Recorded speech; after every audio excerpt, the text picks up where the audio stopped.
let's talk about anxiety. That feeling of unease, that worry, that fear. It's something so many of us feel.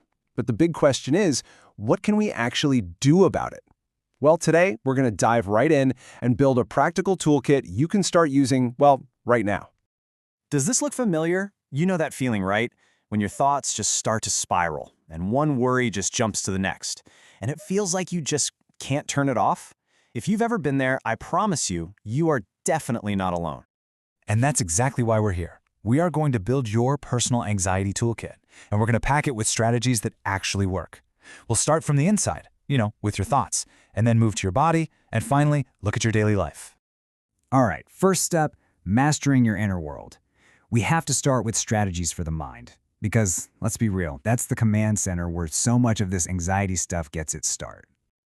Okay, so here's the first tool for your kid, and honestly, it's a real game changer. You have to realize that your thoughts are not facts. Anxious thoughts, they're often just an automatic reflex, kind of like a knee-jerk reaction, and they are not always true. The key is to learn to just pause for a second and question them. And just look at this. A tiny shift in how you think can change absolutely everything.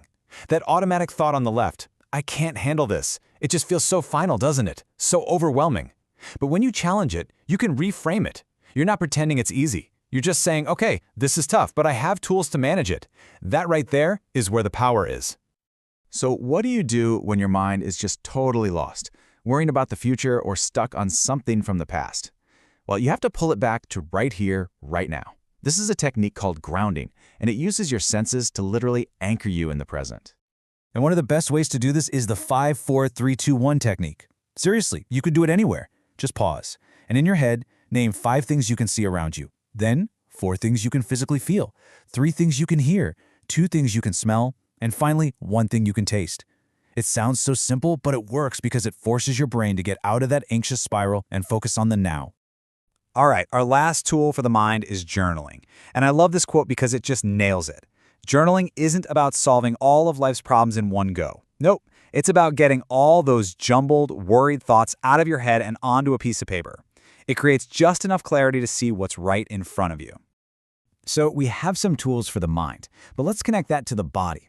Because anxiety isn't just in our heads, is it? We feel it, that racing heart, the tense muscles, the whole shebang. So our next set of tools is all about physical relief.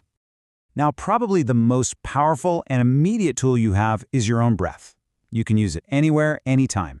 When you consciously change how you're breathing, you're sending a direct signal to your brain that says, hey, it's okay, we can calm down now. So here's a super simple but really effective way to do it. It's a 4-4-6 breath. You just breathe in through your nose for a count of 4, hold it for 4, and then, this is the most important part, breathe out slowly through your mouth for a count of 6. That longer exhale is what really tells your nervous system it's time to chill out.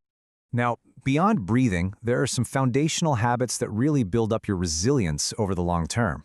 Moving your body, even just a simple walk, helps burn off that nervous energy. Making sleep a real priority gives your brain a chance to reset. And, fueling your body with good food. It all adds up. These aren't chores. They're literally the bedrock of your mental well-being. Okay, mind, check. Body, check. Now, let's zoom out a little and look at our environment and our daily routines.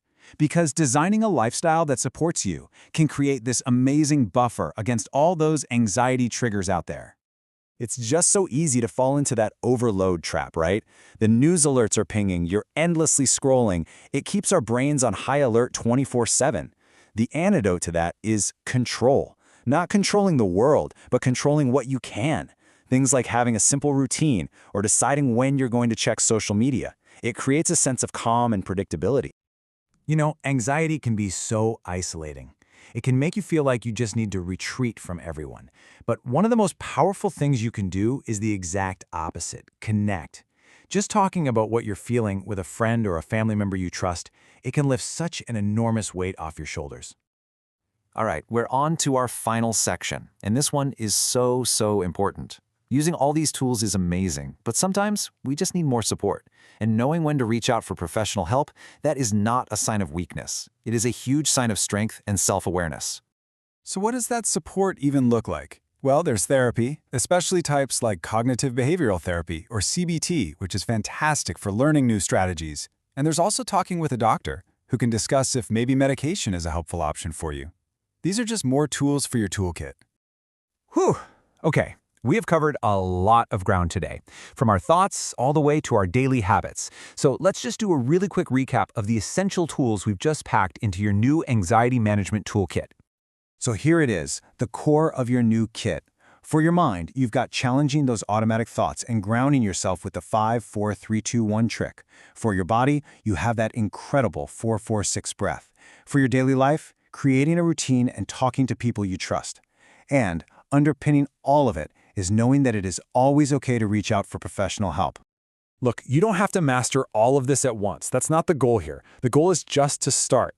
So the only question left is, which tool will you add to your toolkit first? The power to start managing anxiety really does begin with that one simple choice.